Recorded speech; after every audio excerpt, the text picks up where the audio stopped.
Hello and welcome to an unexpected podcast. My name is Tim, and with me as always, we have Matt, Devin, and Rainier.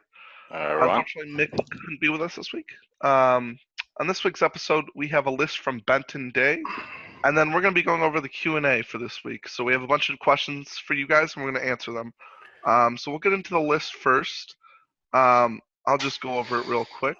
Benton says, "Hello guys, big fan of the podcast. He has an 800-point Coursera list. He's hoping for our input. He considered allies like Suladan and the Harajan King Serpent Riders. However, he feared he'd have too much. He may eat too much into his numbers. He's sitting healthy at 18 crossbows and 61 models. So definitely, certainly a lot of shooting and models. His last area of concern, if we have any suggestions, on how to protect the Bosons. So it's Dalamir with 6 Black Numenorians, 6 Arbalesters, and 6 Corsairs with Spear and Shield. You've got Delgamar with 2 Black Numenorians, 6 Arbalesters, and 7 Corsairs with Spear and Shield. You've got 12 Reavers with a Bosun, and you have 6 Reavers with an six Arbalesters and a Bosun. So a lot of shooting. 18 Reavers. I'm sure Devin's happy about that. We've got some Black Numenorians, which is always good to see, and we've got some Corsairs with Shield and Spear, so you do have some throwing weapons in there as well. He says his plan is to focus on heroes with the crossbows, even if it means taking out his own men. Plus, with the 18 Reavers, the list can potentially hit really hard. So I like how it has a little bit of everything in it. So you've got some throwing weapons, you've got some fight 4 with the ability to go to +1 to wound, plus the backstabbers. You could get +2 to wound with the Reavers, and you've got a ton of bows. You've got, I think, how many throwing weapons is that? Was it 13 throwing weapons? Yeah, it's only 13 throwing. It's only 13. Yeah, maybe it's not as much as I thought, but 13 throwing weapons will still do something. You got 8 Black Numenorians to kind of cause a terror wall, but also it'll hold the line a little bit longer because of that defense 6. It's good. I like it a lot, actually. I'm not sure. I know we always talk about Suladan in this list because a 6-inch banner is just so massive. Yeah. But if you wanted to keep it pure, which it doesn't seem, you said you considered allies, so I would say that you would be open to considerations. Would you guys? I would consider maybe getting rid of Delgamar for some Harajan, but what do you guys think? I mean, Delgamar is actually my thought too, because I'm kind of wondering if he needs Heroic March, but with lack of a captain, lack of Suladan, I mean, he doesn't have access to it. So if he has a mission that requires him to move all over the board quickly, he doesn't have that option. And I'm not, Delgamar's great, but he doesn't have spear support for his Reavers, which means he's kind of losing out on the whole 4 attacks, 5 attacks potential. He doesn't have, well, I guess he has banners because the Bosons. But I mean, I would consider removing Delgamar. I think the lack of spear support really doesn't utilize the Reavers as much, because I mean, as soon as a Reaver loses a fight, it's done. They're dead. So that's kind of the risk of them. So the strategy is to make it so they never lose a fight, and that's where Delgamar plus the spear supports come in. So I would be open to swapping out Delgamar for something else. Suladan maybe, with Harajan spear supports, but that's just an initial thought. I mean, you lose a lot of crossbows doing that. Well, would you do a Harajan King like he said, possibly doing that with some Serpent Riders? I mean, getting a cavalry contingent in an army that's trying to get backstabbers to happen is not bad. I mean, that's even just not beyond the whole wrapping around somebody. Plus, when you knock them down, you still get the backstabbers rule to activate. So you're essentially assured to kill anybody who you attack. But yeah, I think the focus, when I have this many Reavers, my focus is to never lose a fight and to do everything possible to make sure that happens. But I don't know. I know. Well, I always like to have fun with Reavers. I know Rainier doesn't. Yeah. I mean, I don't think it's the Reavers that worries me a little bit. I think it's that the only march you have are in 2 models that have 1 might. Oh, I forgot the Bosons have march. Yeah, they have 1 might. So the thing is, you're going to probably march them up And then once you hit the battle lines, you're going to only have 2 models that have might. So your opponent can either like take Dalgamar out, and then you have 2 might in Dalmir. You don't want to spend all of Dalmir's might using them for heroic moves or anything like that. So yeah, that's. I mean, it's a good list. It's fun. It's utilizing a lot from what you can bring, but I just see it's kind of like a defensive battle line with the Black Numenorians, and then a whole bunch of Reavers hitting the flanks, which is how I'd see it played out. And you're not quite utilizing the backstabber rule as much, in my opinion, because you don't actually have that many Coursers of Umbar. And back to the allying in Harad, I think you could easily ally in Harad and keep the numbers up. I mean, the last episode, I brought a Harad and Umbar list at 800 points, and I think I had 58 models. So you'll lose maybe 2 or 3, but yeah, I don't know. It's good. I don't like Reavers because they die so fast. Well, but they're good. They're good pointed, and you could use them a lot. But I think the one problem that I do see is there's only set 1, 2, 3, 4. There's only 7 might. Yep. 2 of the might that you're going to actually need for strategy when it comes to deployment, movement, and move offs. Each of those models only have 1 might. So like that's the slight problem I see right there. So, so here's my thought on it. I think this list works. I think what I would end up doing is I would take a few less Reavers and a few more Corsairs with Spear and Shield to back them up. But this list works a little differently than I think a traditional Corsair list would work, and I think it's going to work a little differently than how Benton is thinking it's necessarily going to work. I don't think this list is going to march anywhere. This is a list that has 18 crossbowmen, and it's and those 18 crossbowmen are the centerpiece of the list. Everything else works around them. And I think what they do is they deploy, and then they start shooting. And I think in the early phases of the game, you're not going to be shooting at heroes. You're going to be shooting at the enemy's archers, assuming that he has them, till it gets it, even if there's blinding light. And unless perhaps he's got Círdan casting the blinding light, in which case you may actually want to shoot him down first, make the blinding light go away. In any case, you want to use your 18 crossbowmen to get it to the point where the other guy has to come to you. And then your 18 arbalesters are your front line, backed up by some guys with spear and shield. And then you use your Reavers, like Rainier was saying, to kind of wrap around the flanks and get the traps once he engages your arbalesters frontally. And to the question of what do you do with the Bosons to keep them from dying, the answer is terrain. And ideally what you want to do is you just, if you're doing this strategy, and I think this is the right strategy for this list, this is a sit and shoot Corsair list, and force the enemy to come to you. Then your Bosons just kind of hide back behind a tree or behind a wall or behind a house until the enemy starts advancing towards you, and then they come out to support the Reavers flopping around the flanks. With all that said, I think I would be happier with a few less Reavers and a few more Corsairs with spear and shield, or even just with spear if you don't quite have the points to back guys up. And then I think you're using your arbalesters in the front rank. And once he's moving to you, that's the point when you start shooting his heroes. But until you get him to the point where he's going to move to you, you want to kill off his archery so that he loses the archery duel. And with 18 arbalesters, even with blinding light, you can win an archery duel. I think one way you could incorporate like both of what we're saying is maybe the last warband, drop maybe 6 Reavers, put turn the bosun into a captain with crossbow, because that gives you 1 more crossbow. Now you're at 19 crossbows. You even have 2 might on the crossbow. So if you do need, you said you can focus on heroes. I'm in Matt's camp. Don't try to take out a hero with the crossbows.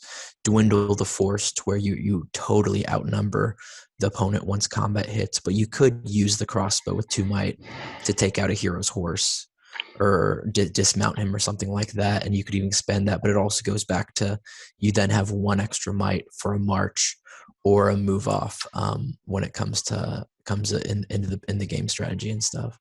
Yeah, I guess that's a viable way to do it. The only problem you end up with is that all your eggs are in one bosun basket at that point, and you have to make darn sure that you don't lose him until the Reavers are committed to the point where they're just going to be killing enemies instead of you. Yeah, I guess that's true. Like a Legolas could just take him out pretty easily. Yep.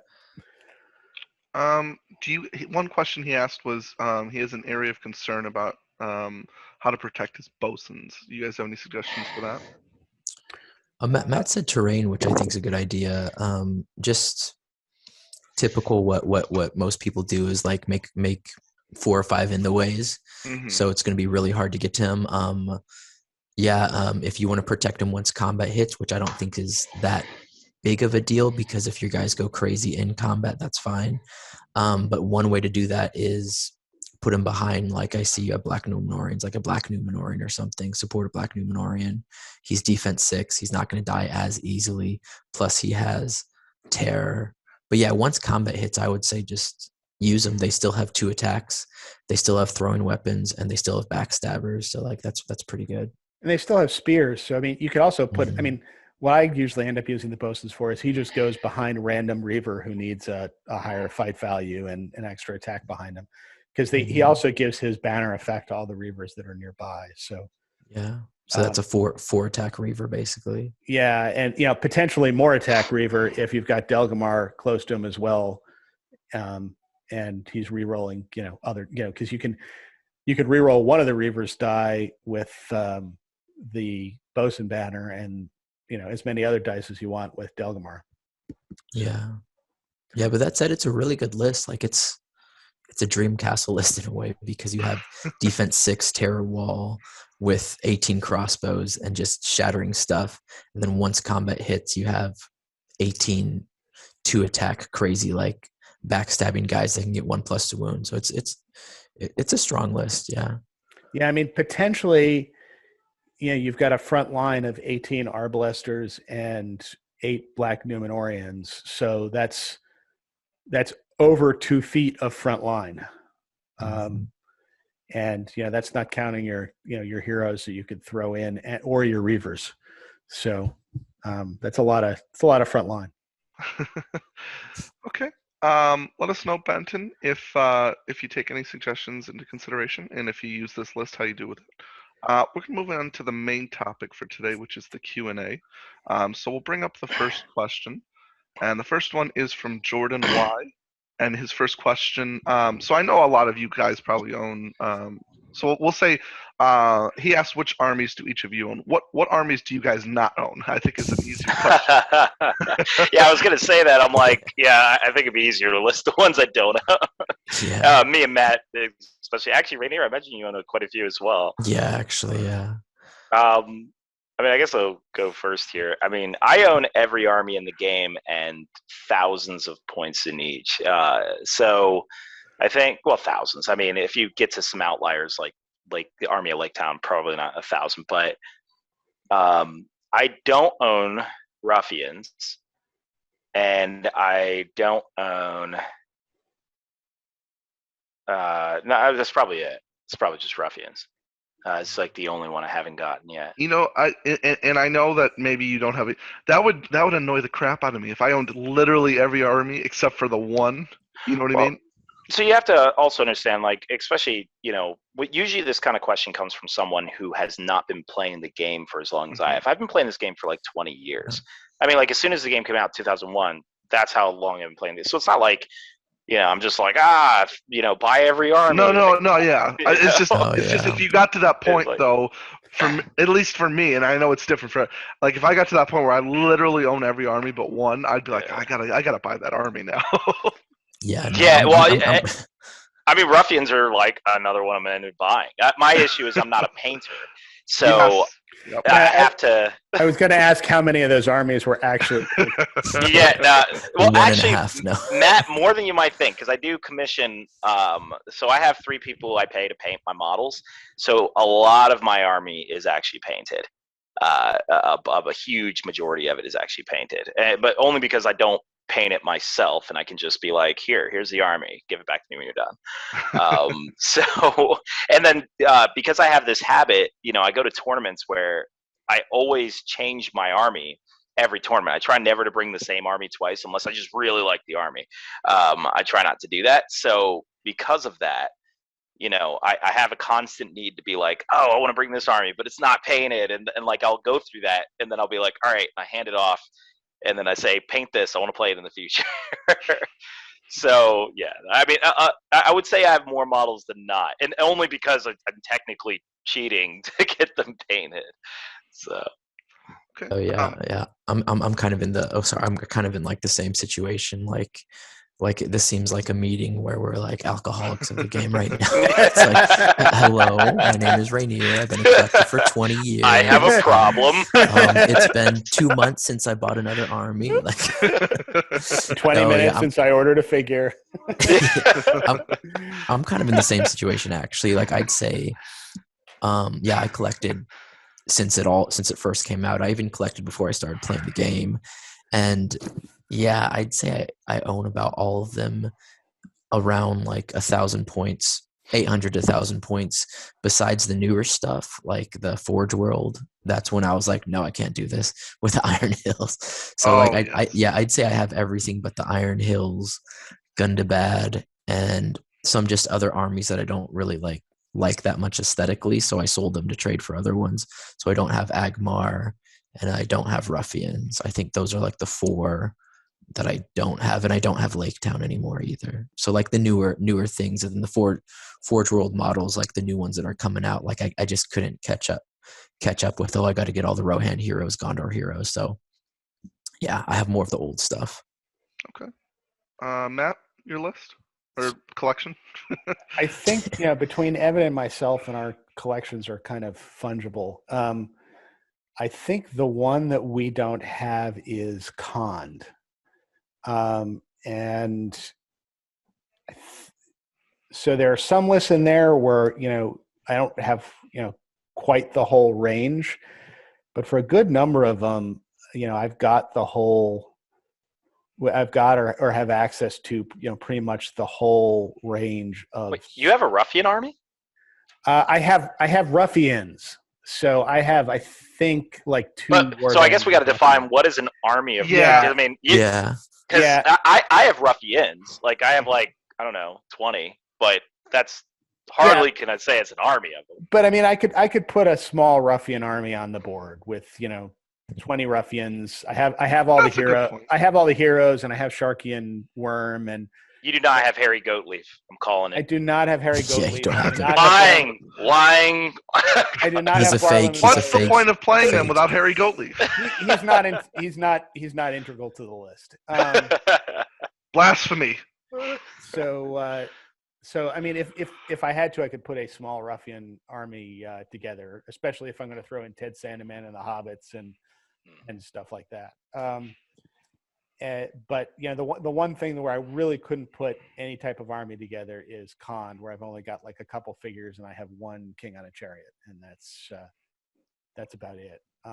Well, if you need to play test them at a tournament, Matt, you know who to ask. Yeah, I mean, I do have a couple more unpainted chariots, so I could paint up a couple more and put an allied list together, because I got plenty of like camels to go with them and stuff like that. So Cond is one of those armies that I don't have painted. I have I don't know, 30 cavalry, 9 chariots, and a whole swath of infantry. I gave it to my brother 5 years ago, and he never painted it. So I still don't have it painted. Well, if you want to give it to me, I'll paint it. You would give it back? Though. I didn't say anything. I didn't say anything about giving it back. I've been, full disclosure, I've been hoping Matt opens up a commission service for years. I would fund his entire operation. He's an amazing painter, and I'm like, why are all the best painters not commission painters? Yeah, unfortunately, I'm at the stage of life where I have more money than time, which I guess is in some ways is a good problem to have. But I'm not looking to pick up a couple extra bucks by painting. So Okay. I guess he has a second question here. Well, I'll just go over mine's real simple. I just have Mordor, Harad. I have Easterlings. I used to have Azog's Legion, but then what happened to them? And then for good, I have Minas Tirith, Survivors of Lake Town. Oh, I have Moria as well. Survivors of Lake Town, Khazad-dûm. Uh, I do have a little bit of Galadrim, and I probably have another army I can't think. Oh, Army of the Dead. Yep, and that's all I got. I'm pretty simple. I just have like 8 to 10 armies. Which, to be honest, Tim, you probably represent 80% of the community. Like, I most of the community is not like I've been playing for 20 years and have everything. So. Well, I said to myself, and to be honest with you, I'm really considering getting, and I'm not considering getting rid of armies just because I don't want to play them or trying to leave the hobby. It's just I kind of like the idea of having maybe 3 armies from each group, like good and evil, and then I just go, okay, well, who do I feel like playing with today, kind of a thing, and then it's relatively simple. But yeah, I got about 8 to 10 armies realistically. But yeah, we'll go into the second question. What is each of your favorite faction or force combination to play? And if you guys have a quick explanation why that is. So I guess my favorite is I think it's going to be a combo either camels or hobbits. Kind of like one of those two. What about hobbits on camels? You know what? I've been converting them, and I've been submitting it to Jay. I'm like, this is totally accurate. He hasn't gone for it. Hobbits on camels.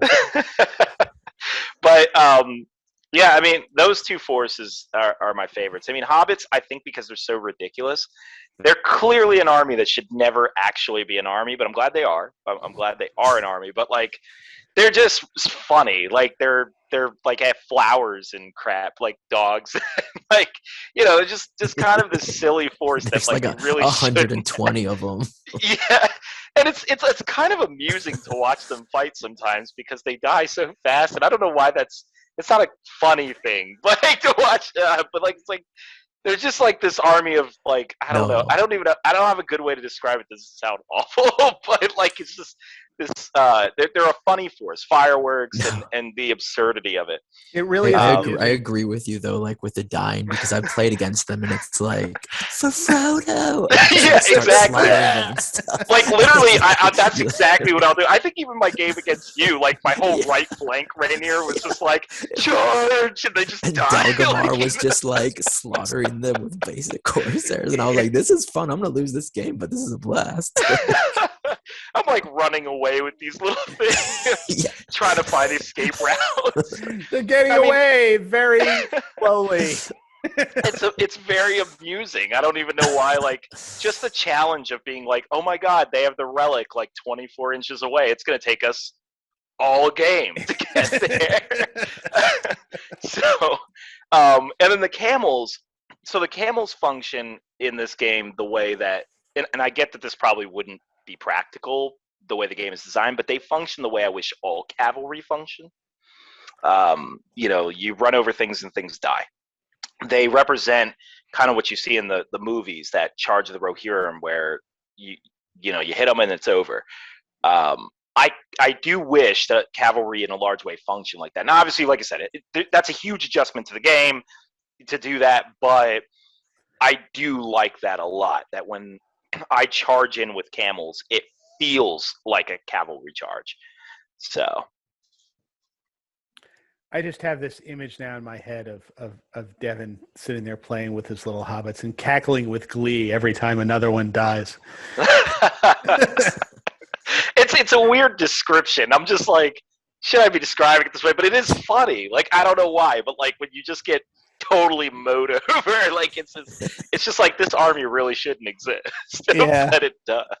So I have, I guess for me, I have 2 answers to this question. I mean, I have enough access to enough kind of fun armies that I go, I go through phases of which armies I want to do, and I go, kind of back and forth. So I'm not sure I really have a favorite faction. As far as force combinations, I like to do one of two things, and pretty much I wouldn't say all, but most of my lists, unless I'm trying to deal with one of Evan's hyper competitive lists, fall into one of two categories. And that's either I take a pure faction and I'm like, all right, I just want to go for the theme of this faction and build kind of a factionalized list.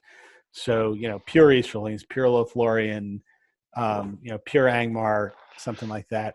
Or I go with some off the wall, either combination or model or something like that nobody else ever runs or probably ever considered running. And that's Signal Tower, Iron Hills Champions Chariot, a whole bunch of Ensign Tom Bombadil, one of those types of lists. And that often gets me into trouble at tournaments when I insist on bringing one of those and seeing how it does. And usually it just obliterates the opponents about 2/3 of the time, and then runs into a tactical situation it can't deal with 1/3 of the time and goes down. But it's always a fun time when you do one of those, when you bring one of those to a tournament. Everybody kind of looks at your army and their eyes bug out. So. Yeah. You go first, Tim. Oh, okay. My favorite faction is Mordor. My favorite character is Sauron. So I had to, pick. Weirdly enough, though, I like to ally because I like playing Harad a lot. Like a lot of the armies I end up taking are Harad. Not because of how powerful they are. I just think I like the aesthetics, and I really like the way that they play, because it's like they're defense 4, but they can shoot. So like you have that because if I'm being honest, I love playing Mordor, but they're a little boring. So to add that difficulty in with Harad to kind of make it more, you have to be careful because they're only defense 4 kind of a thing. Whereas, you just take Morannons who are defense 6, strength 4, and they just march forward and kill. And like, that's your only job, is to move forward. Whereas with Harad, you have to think, do I move here? So it makes it a little bit interesting. So I like to combine forces. So I like to do, combination of Mordor and Harad. But if I had to pick like a pure faction, probably Mordor. And if I had to pick my favorite to play, it would probably be Harad. But Rainier, what were you going to say? Yeah, I think mine's kind of, I'd get Harad's so fun to play. Like, and there's so many different ways to play them too, which people sometimes forget. But yeah, for me, I always look into 3 things when I choose an army to like play. It's aesthetics, lore, and play style. So how do they look? Are they going to look cool? Am I going to enjoy painting them? What's the play style? Is it unique enough for me to like enjoy myself? And the lore of it too. Like I like the historical context when it comes to Tolkien's like theories about them and stuff and history of Middle Earth. So I always go for evil men. It sounds like something on your Tinder profile. Yeah. I like long walks at the beach, drinking wine at night, and evil men. In brackets, take that as you will. Yeah, exactly. Oh yeah, so like for me then it's all the factions: Khand, Easterlings, Umbar, Corsairs, Dunland, even Sharky's Rogues, Mahud, going down all the line. And I think there's, for a few reasons too, is because like for me, when I paint, I want to be creative with it. So if I see like a Gondorian army and I paint them up, I kind of like paint them to look like the movies. But if I'm painting a Dunland army or a Khand army or a Mahud army, like you don't see that in the movie. So you can kind of be creative, in my opinion, with cool color schemes and stuff like that. So yeah, that's what I like doing. And then like the unique play style as well. Devin alluded to the Mahud. It's just, you kill stuff in the move phase with Mahud and Khand. There's nothing like that. Or even Tim, like you alluded to it also. I like playing with things that have kind of a weakness as well. So like the low defense of most of those factions is really bad. Like Mahud, Easterling, or not Mahud, not Easterling, or what is it?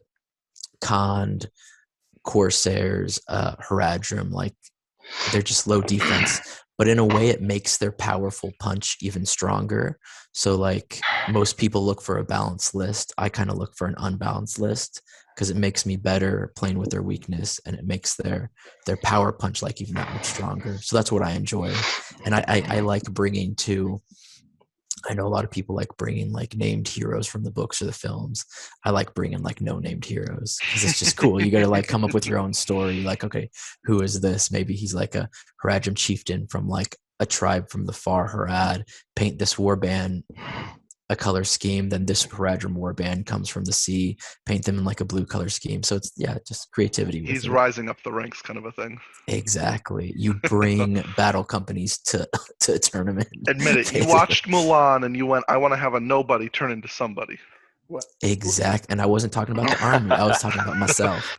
Rainier's updating his Tinder profile now to say, I like evil men and I don't want to know their names. No names required. No names required. Okay.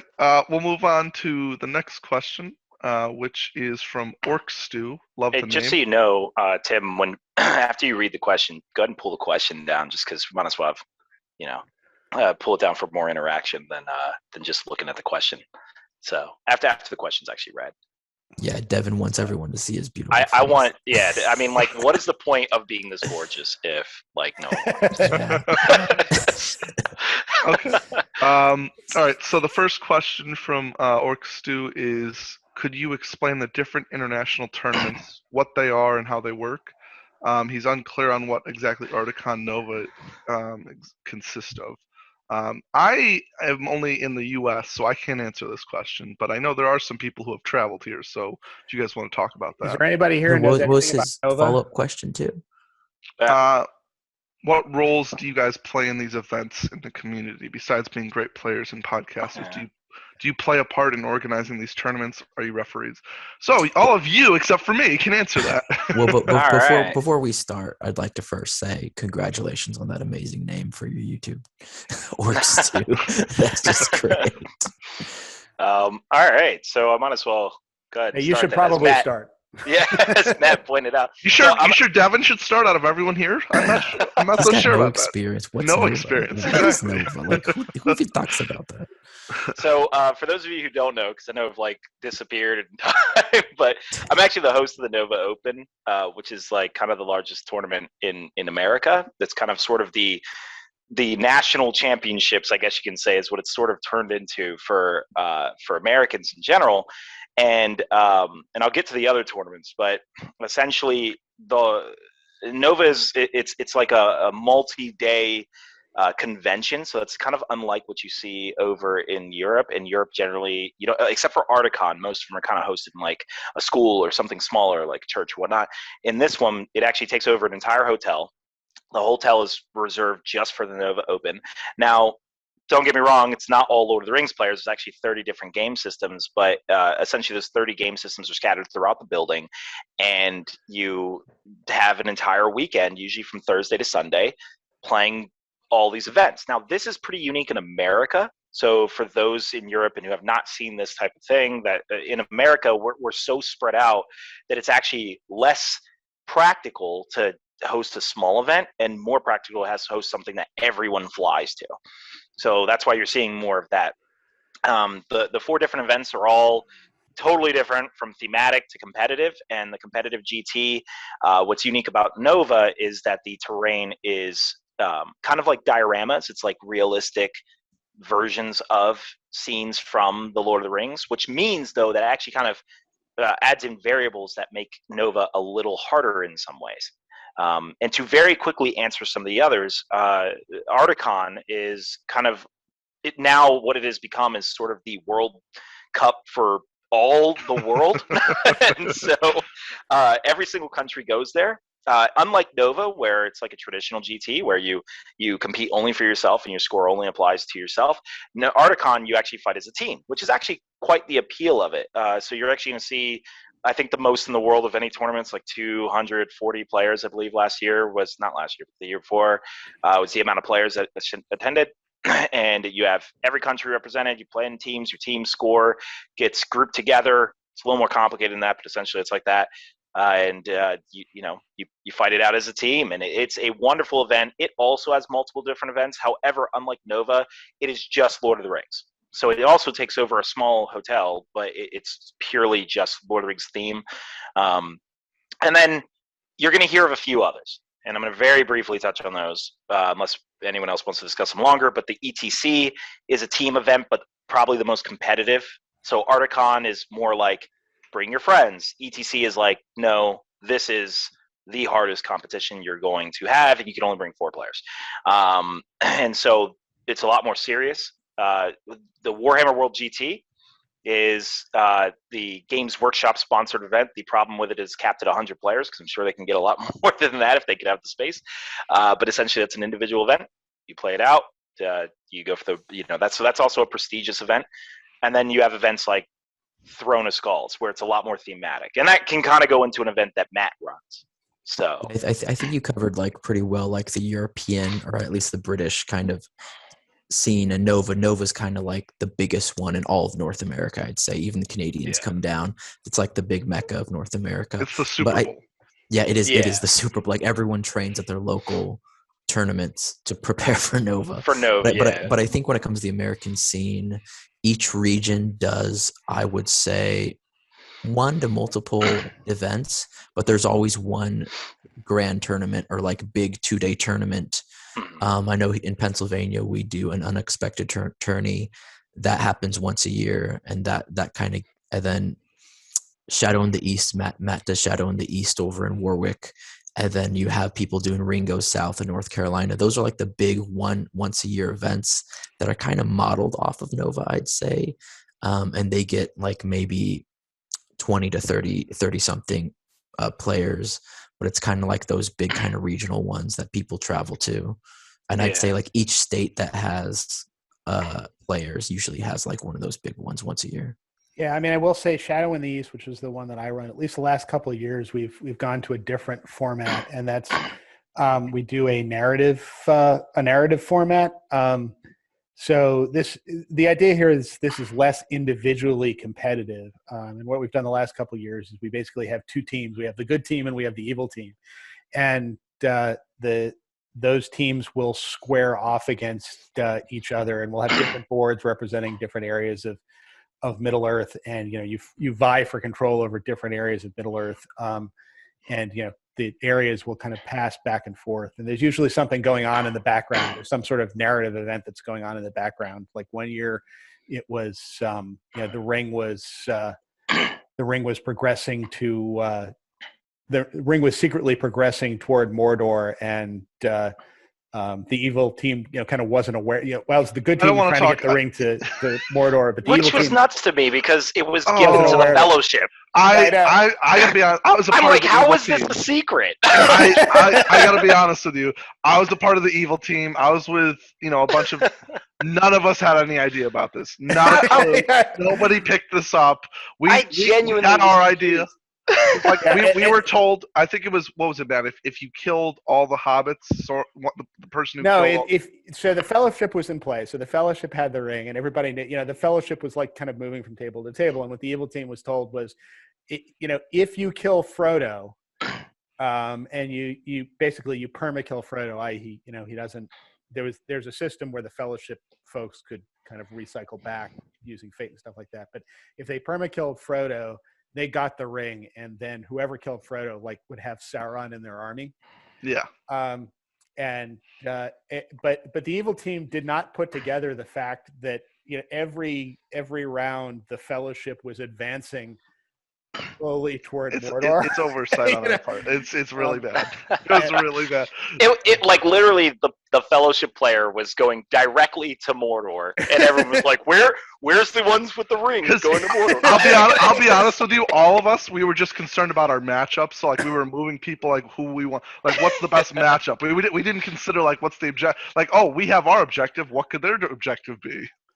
Yeah, it just never crossed our minds. And I think the second year we had a slightly different theme where there were like these little vignette mini scenarios that were happening on various tables that were like drawn from the movie. So like you'd be fighting a battle, and and Arwen with Frodo, you'd be fighting a battle like somewhere up around Rivendell, and all of a sudden Arwen with Frodo on the back of the horse would come running on the board, and 5 ringwraiths would be chasing her like across the board in the middle of your battle, and the 2 players would be trying to accomplish the two objectives of, one, either getting or stopping Frodo off the board in addition to the scenario objectives that were going on. Or, you'd be fighting an Ithilien and, Faramir and Frodo and Sam would be there, and there'd be a ring wraith trying to hunt Frodo down. So stuff like that. But anyway, the idea here is that this is, kind of less individually competitive. And I mean, one of the reasons we do this is because we have a lot of local players that turn out for this who aren't, necessarily competitive tournament players. They only will play like, a couple times a year or something like that. Or, maybe every once in a while they'll kind of locally come over to my house for a game day or something like that. And it's, it's a way for them to kind of get in and participate and have fun without, kind of knowing that they're going to be consigned to irrelevance on the bottom tables. I have to say though, Matt, that tournament though that we were just discussing, that was probably one of my favorite tournaments that I've ever been to, because it was really cool. Thanks, Tim. Oh, thanks. I said one of. Tim, what is I never said how many there could be. I said one of, multiple. Oh God, I'm just gonna shrug down here and. Yeah, we're all event organizers, so we're all like which one? And well, because I mean, you frequent all of ours too, so we're like, you better. I've been to Matt's, I think 4 times. I've been to Nova twice, and I've been to Rainier's twice. So I've been to everyone's at least twice. But I went to Matt's specifically because I don't know. Like, well, you're closest to Matt. No, actually, technically, I'm closer to Rainier. Oh shoot! Yeah, so he had the knife in my back and he just twisted it. But Rainier, I thought you liked evil men. I did. But he's a nice guy. Apparently, I don't like him. Like, no, Rainier, get out of here. I consider us friends. I wouldn't go that far, but you're into what you're into at that point. But Matt, the first tournament you held was actually closer than Rainier. At that store in right. Yeah, the Battle Standard in Auburn, which is now deceased. Yes. And then I started tournaments like maybe 2 years after you started them too. Yeah. I actually 2 or so, yeah. I think Nova was my first tournament, and then the second tournament was that tournament, Matt. So I love that store too. That's a shame about that store. But what was interesting was with Matt's tournament is you had the evil team pitted against the good team in a really fun way where you can move across. It's very strategic where you move players, because if I believe it was for every extra square you moved, you lost a might point that game, if that's correct. Yeah, well, yeah, you had the capability to march armies, and armies could, if you had a cavalry army, you could go basically 2 spaces on the map board. But otherwise, if you wanted to go more than 1 space, you had to march, which meant that you had to basically sacrifice a might point to get your army to where you needed it to be, or sacrifice a might point for the next game, essentially. Actually, it was a team grouping, and everybody had to work together to decide, okay, maybe I take the loss here so this person can win, kind of. And I really enjoyed that tournament, Matt, honestly. So just to make some honorable mentions before we move on, obviously we're all Americans, so we're mentioning a lot of American events, but just to go over a few others that you're going to find are world famous. You're going to have, so there's, in Britain, a lot of the more famous events you're going to hear, because the largest Facebook group is the Great British Hobbit League Facebook group. So in Britain, you have, and I'm trying to think of it, Seven Stones. Yes, that's the one I want to go to. Seven Stones is a completely thematic event where people dress up in costumes and have a ridiculous amount of fun, and it's considered like, kind of one of the most fun-based tournaments in the world. In fact, you're highly discouraged from bringing anything competitive at all. Then you have Steve Crow manages it. I forgot it. It's the I'm forgetting the name of it. I know which one you're talking about. It has all the terrain boards just like Nova does, but it's over in Britain. In fact, I got one of my boards from Steve Crow. I forgot the name of it. It's I completely forgot they've drawn a blank. But you have Battle of Unnumbered Tiers, where it's a tiered system. So if you see tournaments where it's like the first round is 600 points, the second round is 800 points, the third round is 1,000. So there's tournaments like that. You have the most famous one in Australia, which is once again, I think it's like something about Arda Arda Unleashed, I believe. Art Unleashed. I think it's Art Unleashed. Yeah, you're going to find the channel. Zorpazorp talks about that one. He films that one a lot because he's an Australian, yeah, he's in that region. So I can't remember if he's New Zealand or Australia, but I'm pretty sure it's Australia. So you're going to hear about a lot of other ones. The German Championship is actually the largest tournament besides Articon. You don't hear as much about that because, like I said, Great British Hobbit League is the biggest one, biggest Facebook group. But the German Championship has like well over 100 players, easy. It's actually a very large event, so that's another huge one that you don't hear about too much, but it's there. So just wanted to cover some of those honorable mentions, and I know there's a lot of other ones. You know, that I could go over English tournaments all day because like English, American, Canadian. Yeah, but I suggest like if y'all want to like not now because COVID, so like none of them are happening right now. Yeah, Desolation but, like, in Toronto. Comment like this is my region. I'm looking for an event, and we can hook you up really easily with like 2 or 3 events in your region. Because there's actually a lot. Like, I mean, at this point, there's some in British Columbia. Now I feel like since I made honorable mentions, everyone watching is like, Devin, you British never mentioned mine. And Nashville, Tennessee, North Carolina, Florida. It's like you didn't Texas, mention Adepticon. California. You didn't mention like Desolation Toronto. Like, you know, so that's like, all right, I probably, you know, dug a pit there. So. All right. So we'll move on to the next question, which is by I don't know how to say this name. I'm gonna butcher this. Oh wow, that's a good one. Yeah. Lajo de Yoda. How would you? I'm pretty sure that's not their real name. So yeah. I'm also pretty sure that's not their real picture. Yeah, I'm sure. I mean, it's possible. Sure it's possible. For anyone listening to this, it's a picture of what resembles really almost perfect on a picture of Yoda. But you it's know, the one from the lip sync where he's like singing about the seagulls. I think. I think that's and the name's like Lajo Daddy Yoda. I think that's how Lajo Daddy Yoda. Congratulations on dyeing your skin green and looking like you know, an alien. So, and Rainier, thank you for correcting our pronunciation. Exactly. Hey guys, excuse me. He's apparently your native Daddy. tongue. Yeah, it's Lajo Daddy. Lajo Daddy Yoda. Okay, I get it. Lajo Daddy Yoda. Great name. Great.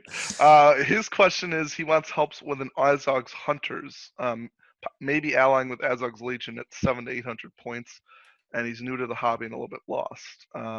So I think this question should be real quick because we don't want to get into a full-on list review. No. Yeah. Azog, Bolg, Hunters, a banner. Well, I mean, he says he's new to the hobby, so let's assume he doesn't have like unlimited buying and painting power. What would we recommend to kind of get him going here? Okay, so where does he start? Azog or Bolg? Let's start with that. Azog or Bolg? So what I always recommend I have the series where it's how to play, how to buy for under $100. Mm-hmm. And I do highly recommend conversions.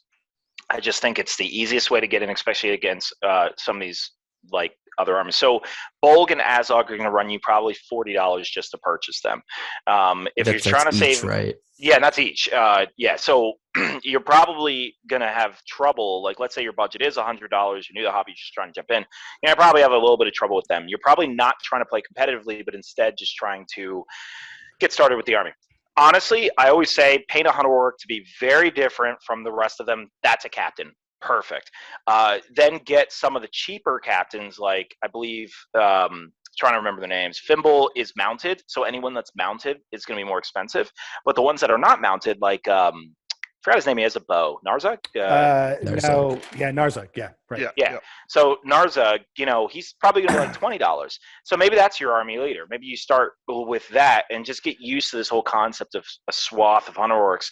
And then instead of buying the hunter orc cavalry models, you're going to need both the wargs and the warg riders. Okay, you're going to need both of them in order to actually play with cavalry. So start first with the wargs. They're part of the list, the fell wargs. But then you can play them normally instead of buying the cavalry models, and you're like, let's just mark him that he's not mounted like now. So and honestly, in this particular list, that's effective anyway because the warg riders are actually a little they're considered a little overpriced in this list. Yeah. So that's where honestly I would start. I would start just with that base right there, ignoring Azog and Bolg at first, and then later on adding to your collection over time. Yeah, and I'd say if you're new to the game and you're trying to decide whether Azog or Bolg, go Azog because he's more forgiving. you could like He's misplace also him more in a fun, game or too. something. Yeah, yeah, Yeah. yeah. You could have a lot of fun. I mean, I guess the advantage to going for Bolg is he's a little cheaper. So if you're playing, he's going to have he's going to fit in better with a smaller list than Azog is. I mean, you really are when you're putting Azog on the table, especially if he's going to be on the White Ward, you're really up around the 700 to 800 point level, which which is what you're asking for. So if that's the level that you're going, then you may want to go Azog. But Azog's Hunters is actually a pretty good list to start out with, just because basically the majority of the troops you're going to take are plastic, so you can buy them in bulk for reasonable prices. So Yeah. You can buy a box of 24 Azog's Hunters. As Devin said, you can just make one of those guys a captain, decide which one of the named heroes you want to take. I mean, if you're going to start with a smaller list, I think Fimbul's probably the way to go. I think the order that you take the heroes in is probably Fimbul, Yazneg, Narzug. But somewhere in there, you're going to want to get a big hitter, and you can kind of look at whether you want to invest in Bolg or invest in Azog. Either of them are fine. It's kind of the big hitter that you're going to center. Well, actually, Bolg is probably going to be the preference because Bolg is actually in the list. Azog can't lead any Azog's Hunters, so that's right. Yeah, so actually, Bolg is going to be the option. That's true. Although you can take Azog in the. You can take him in Dol Guldur and then have him lead Hunter. No. Sorry, you cannot take him in Dol Guldur. Okay. Apologies. No, he only is in the Legion, which means if you bring Azog, you're forced to buy other models from the Legion. So Azog is not in Azog's Hunters? I don't. Someone verify that. Let me I don't believe he is. He might be in the text. I thought he was. I'm I see pretty sure people he taking is. the spam with pretty both is of them. too. Then maybe I'm wrong on that because I don't play them too much. Mm-hmm.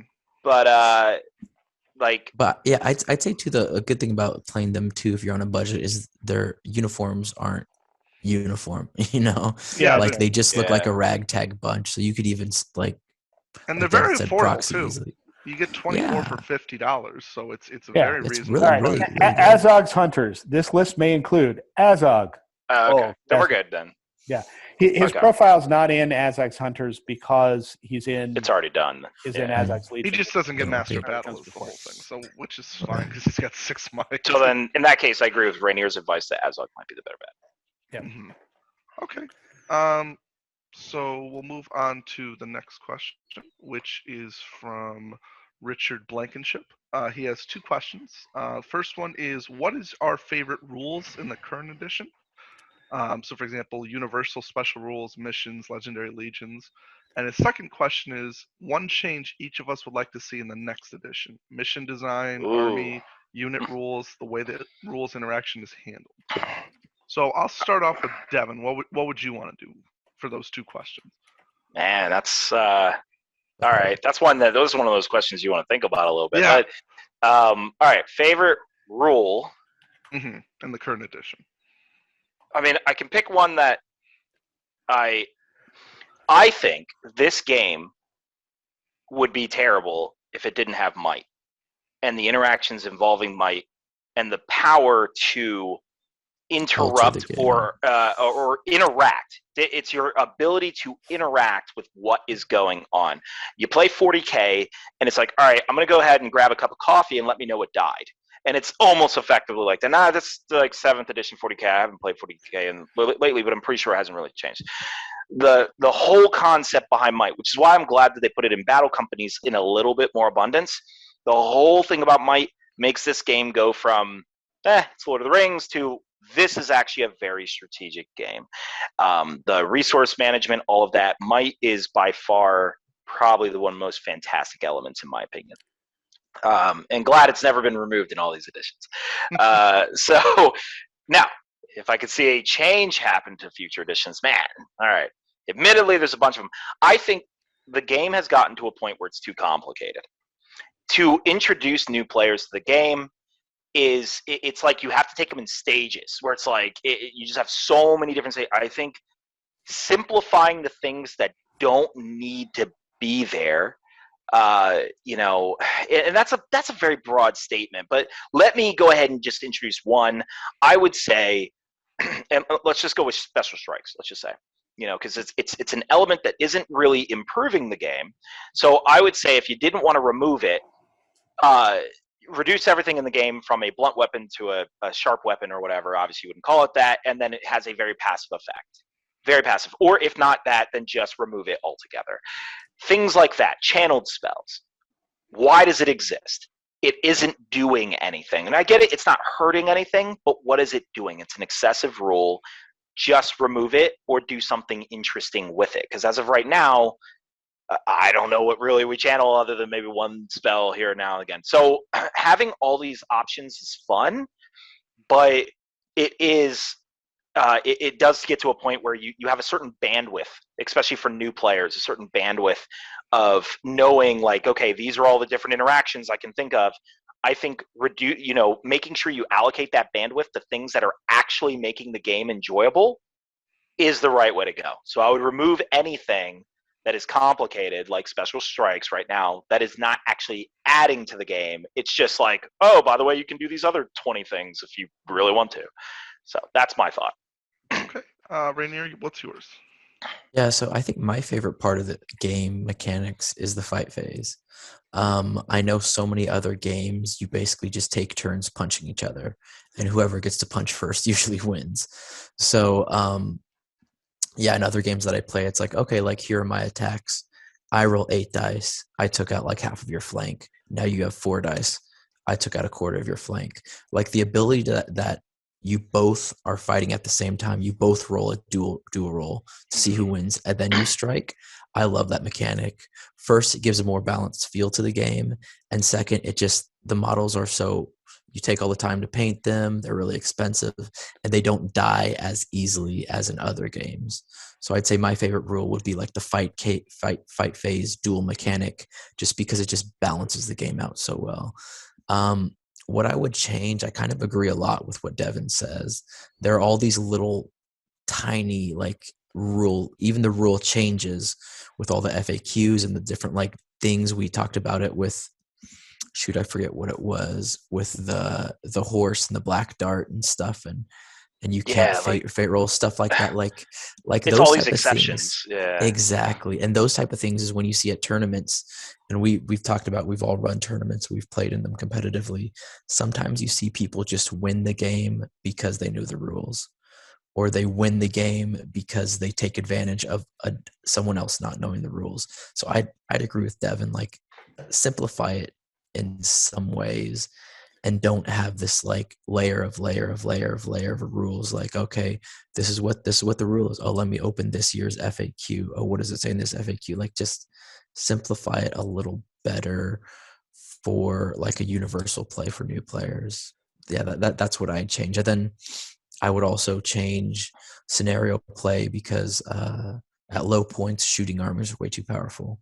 Athelian Rangers or other heavy shooting armies, I think they did do this with the new scenarios, but I would make the new scenarios more combat driven right off the bat. You guys are in each other's face fighting. the crazy part is they did that for a minute and then reverted it back. Like The Hobbit was praised because every scenario was like, we're front and center. Other than Recon or Maelstrom, like every scenario was like that. And then they were like, all right, to the death, pull them back. This scenario, pull it back. And it's just like, well, you just took away what made the game faster and would have reduced the problem of the Rangers, you know, because now you're already halfway up the board. So it's just like, why did you do that? But, you know. Yeah, that's what I agree with that. Like, I change it because it just does, like you said, prolongs the game, and it kind of just favors different armies. Yeah, so those are my two. All right, Matt, your thoughts? So I guess the thing that I like, I agree with the two things that Devin and Rainier pointed out. I guess the thing that I like that I want to highlight is the priority phase and the way it works and the way it kind of flops initiative back and forth.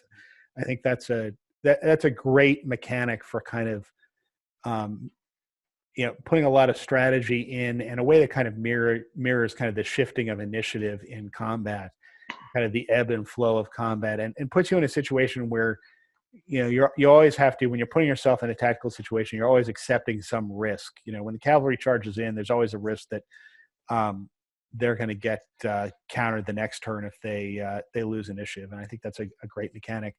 And I think one of the things that you'll note here when we all talk about this is the things that we like are like the simple things in the rules. And I think that's the theme of all of our comments is it's the simple things about these rules that make these rules great.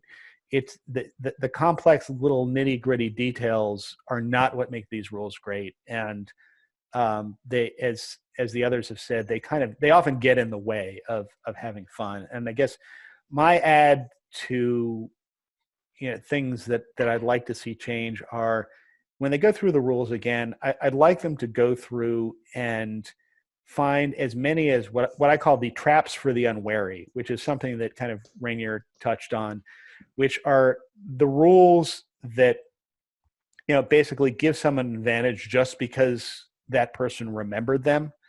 So the classic example of this is rolling a courage test before you cast your spell if you're going to charge a terror-causing model. There's no reason the rule needs to read like that. I mean, you could without sacrificing any element of gameplay, you could just say, no, when the figure decides it's going to charge a terror-causing model, it can roll its terror test and at that point and go. And you don't lose anything from gameplay from that.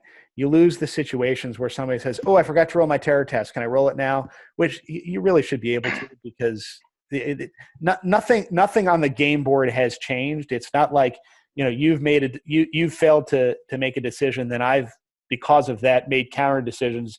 It's just a matter of I forgot to do it. And it also creates annoying problems. What happens if you want to charge a model that's not in range, but you compel it in range? Right. Like, right. How do you charge it now? So I 100% agree. That rule is silly. Yeah, and that's an example. There are others like that. I agree with you that the special strikes are one of those things that it's a needless complication. All it does is add kind of time and complication to the game. And they really, I think the next time they go through these rules, would go through it with an eye to, do we need it? If we don't need it, let's cut it out. Because the complexity is starting to become a barrier to new players getting into the game. And that's never something that you want. You want a game where you can just pick it up, explain it, pick it up, and then folks will play it. There was a time when SBG was a game you could do that, and it's kind of becoming it's becoming like I said, a barrier to entry into the hobby. And there's a whole bunch of things, heroic challenge and stuff like that. To just get rid of it. We don't need it. Nobody uses it. Yeah, it's like they've tried to make that useful so many times. And it's like at this point, it's like, just get rid of it. Like you clearly can't make it work. Or you have stuff like special strikes that we use it because it's there, but it doesn't add anything other than time delay to the game. So yeah, like I remember when I first got into the game and I showed up my first Nova, like I had literally printed out all of these different things. I had a folder, a binder of like all the rules, and it's that's too much. Like you don't need to have like all of that for someone like maybe people like us. Like we love strategy games or tabletop games, so we can get into it. But like Matt said, like your basic, I want to play this game. The models are beautiful. Let me get into it. I see these cool tables, and it's like, oh yeah, here's like a binder of rules and like the little tiny things, and you come up against, like Devin said, like a technicality, and like not all players are nice at events, and you say something wrong and they're like, oh, well, you said this and the rule says this, you can't do it. And it's just like, oh, come on. Like they can fix that in rules. So like, you don't have to come up against that. I know I had a comment. Sometimes there's a weird thing that's happening where it's like there's other people are having different experiences teaching the game, because like I've taught the game to hundreds of players, building my community, and I've always felt the game was becoming increasingly too complicated and you had to reduce some of these complexities. But it's funny. I was having a conversation with Adam Troke, and he didn't have that same experience. Like, for those who don't know, Adam Troke wrote the Hobbit edition of the rules manual. But I guess he felt that like it was actually a lot, like he wasn't having a problem teaching it to new players. I often find that if you try to teach this game, and this is kind of what I said to him, I'm like, if you try to teach this game to a person who doesn't play strategy games ever, and the most common experience people will have with that is trying to teach it to their partner, their life partner, significant other. Usually, a lot of people, they don't have any concept of this, and then they try to learn it, and it's like a very long, arduous process, and because of all these complexities. And that, I think, is a problem for the game's growth. Yeah, I think Adam Troke was teaching it to people who played Warhammer, right? Yeah, and exactly. It's a very different discussion when you're teaching the game to somebody who plays Warhammer than it is, like you said, when you're teaching it to your wife, because the size of the hurdle that you need to get the person over is much smaller if they're already familiar with all of the basic concepts, and it's just variations on a theme. But when you're just trying to get the basic concept of a strategy game played with miniatures, we're fast approaching a level where this is, impenetrable. My favorite rule, it's not really a rule. I just like what they do about this. I like how they try to make everything as even as possible. So like they'll try to make, Harad as even as possible to Minas Tirith, to, Numenor, and they do their best to try and make every army viable in a competitive tournament to the best of their. Now, that doesn't mean every army is competitive, but they do their best to try to make them competitive, is what I'll say. But they also try to make it very themey as well, which is also really cool. That certain rules are from the movies and the books, and it's really cool to see stuff like that. So I really enjoy that from a perspective of like, if I want to play Harad, well, it's cool to see. Oh, well, look, there's Suladan. We've got Haradrim Kings who, even though they're not amazing, they're still good to use, and you, like what Rainier said earlier on in the episode, you can kind of assign your own thing to them, where you can say, okay, well, I'll name this person XYZ, and their job is to get as many kills as this, and so like the rule with Gimli and Legolas, where whichever one has more kills, they get this bonus kind of a thing. I just like little things like that in the game. One thing I really am not a big fan of is, maybe this is just me. I don't like how with the FAQs I have to basically read an entire another book to keep up with this. And the rest of the world. There are times where I'll be in a game and they're like, well, is that in the FAQ? And then I have to read a whole book just to find that one circumstance. And then it's like, well, that's 10 minutes later now. I mean, think about how much could have been done in that 10 minutes just because we're looking at one specific rule, which we have to find. And then we also have to... And it could have been 5 minutes if you just, instead of having FAQ and errata, you had one document that was both. Yeah. And so for me, I just, I know what they're trying to do, and they're trying to clear up every instance, which is great. And I'm not saying, well, I have the idea of like how to fix this kind of a thing, but I just wish it could be changed so it's so much easier to go like, okay, and fair enough, they've done it where they've divided it by books, which is great. You can go, okay, well, this would be in this book, so you go look under, but some of them have like 20 pages of stuff basically, and so you have to look through those 20 pages, and each individual thing you have to look through because they're not like in profile order or like alphabetical order or anything like that, so you have to go every single thing and look for that one specific instance, and then for all you know it couldn't even be there, and so you've wasted that time just looking for something that.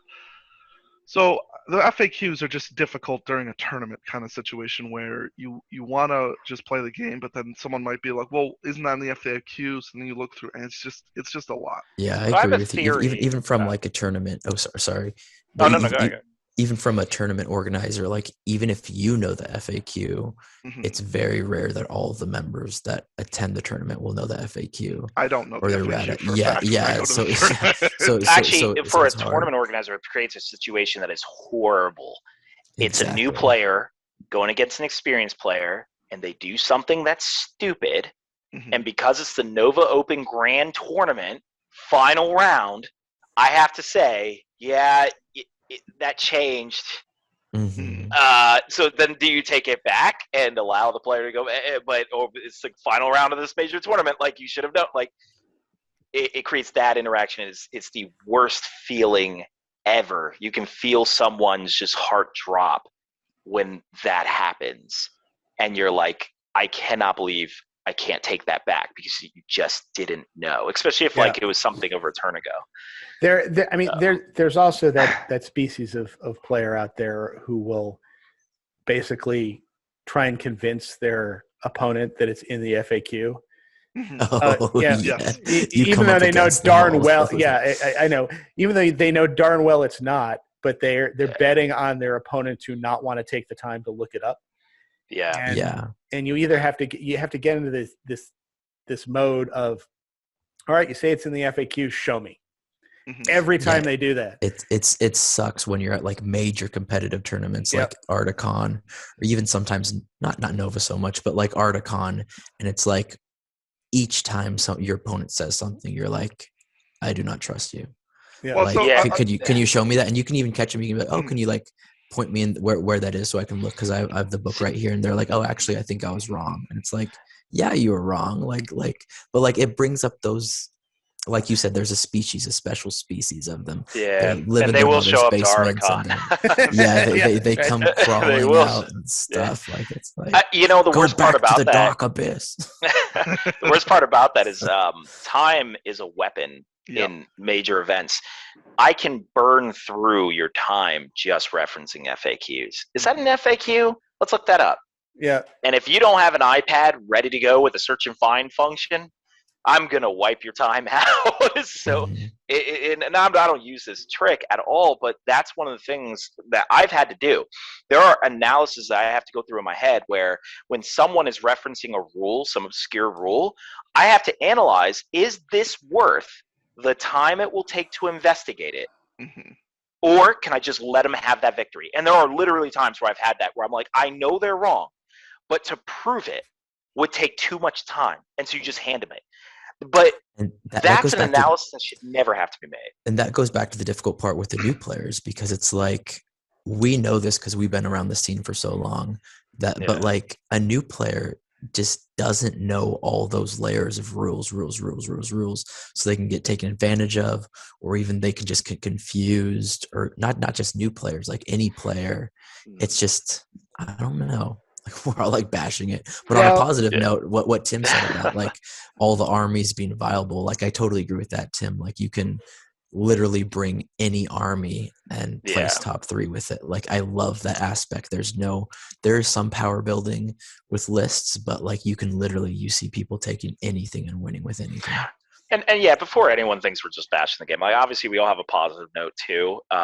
It's always we all play it enough and like enough to devote a morning each week to talking about it. So don't get us wrong. We do like the game. And actually, I have a theory on the FAQs just before we wrap up that thing. There's just an idea I have that I think, not that this should be the way this should be handled, but I think the FAQs are a notepad for the future edition of the game. I think that's why there's so many of them. And it's just an assumption, it's just a theory, but like I think that's what they did with the previous FAQs. I noticed a lot of previous FAQs were fixed like in this edition of the game, and now these are a list of, we need to fix this for the next edition of the game. Now, should that be on a public document that changes the game? I don't know, but that's just a theory I have on why they're like, all right, every August and February. I mean, we are at a point now where the rules are starting to come out in electronic document form, and there is absolutely no reason I'm unaware of that you couldn't just embed the FAQs in that electronic document, where like when you're clicking on the rule to go to it, you would see you would have a little red text saying FAQ, and then you could just hit the button and the FAQ would pop up, just like they have kind of the rules. They. In the electronic version of the Army List book, they had, if somebody has a special rule, you can click on that special rule and the special rule will pop up. There's no reason they can't just do that as an FAQ. And if you're going to go to this, if you're going to insist on this level of complexity, I think that's what you need to do. And you know what? You brought up a good point though, Matt. With and I'm not sure if it was Matt or Devin, but if you added the ability to search a name or like something, and then it pops up with all the things with that name in it. So, for example, if you wanted to look up a rule about Sam, well, you type in Sam, and any FAQ that has the word Sam in it pops up. Yeah. And you can just go, okay, well, I just looked through these 4 real quick. Boom, done. And so maybe if there's only one FAQ for, let's say, Guahir, well, you type in Guahir, boom, there's the FAQ. You read it real quick, done. Mm-hmm. So, like, that's something that if they could manage to do that, it would make it so much easier for someone in the tournament setting. As a very small note to that, it does get a little complicated. Some of the FAQs, and I think the biggest one we're looking at right now is the Black Dart with horses. That has nothing to do with Black Dart. You can search Black Dart, you can search, horses, and you won't come up with anything. You have to search Gandalf and Shadowfax. And so sometimes, that's the only issue with like obscure FAQs. But otherwise, I think that's a different problem. That's the problem of embedding rules that changes specific within FAQs. Mm-hmm. Yeah. I now have the FAQs open on my iPad, and I'm going to try and see if there's some way to search. I'm not sure that there is on an iPad. I don't believe there is unless you actually do a search and find feature on the iPad itself. So the iPad would have to recognize the text of the FAQ. So you download it maybe as an Adobe document. Right. And then you search it. So it's not a built-in function of the FAQ. Which is what everybody would want if they had a search. Yeah, make it an electronic document, guys. All right. Okay. All right, we're going to move on to the next question, which is from Avery Marjoram. And what he asks is he played a game on Tabletop Simulator yesterday, and he wanted to ask about Master of Battle. He said he had priority, and his opponent called a heroic combat with Legolas first, and then he declared he would copy with Bolg. He then backed off, so he decided to call a combat with his own might. At that point, he decided to reinstate his combat. Could he still benefit from Master of Battle at that point? He says he essentially got to the point where he is only going to call it if I spent might, which seemingly defeats the purpose of having Master of Battle in that scenario. I'm curious to know if we paid that correctly or perhaps to avoid the deadlock. So, Master of Battle. The player without priority has to declare, and that's just the way it's written. So no, you can't back off. This was the interesting thing. So I've had this exact issue happen before, and I go across this all the time because I like to take Gothmog, and so I'll do that. And so what the problem is, and this is why people get into this in certain tournaments. People will just say, well, it doesn't matter what order people call things in. It's just, it's a universal, just, whoever calls it first thing. And so for Master of Battle specifically, it absolutely matters who calls first. So then the whole rule of whoever has priority, that means something. It's whoever doesn't have priority. So the player without priority has to declare first. That's what I'm saying. The person sort of. We'll get into the sort of in a minute, but keep talking. Well, it was one of those. I've come across this multiple times where I've been like, okay, I've got Gothmog, I've got priority, so he has to call the move, and we'll have a discussion. And I think we read somewhere in the rules where it just doesn't say specifically. It just because we've gotten to the point, and I don't know if you guys have experienced this in tournaments as well, where people don't really take that seriously, and they're just kind of like, whoever calls it doesn't really matter kind of a thing. Well, here's why. I mean, the rule states specifically, and it didn't used to say this. The rule states specifically that although the person who does not have priority is supposed to call first, you can reserve, right? Because you can always react. Yes, that's it. You can just choose not to do anything, and then which means essentially it really doesn't matter who calls first, because you always have that ability to react. But, I mean, you are correct that once you have called something, you are not technically able to reel it back in. I suspect what's going on in Avery's game, which is perfectly legitimate, is he was playing against somebody who didn't understand how Master of Battle works, or didn't know Gothmog had it or something like that.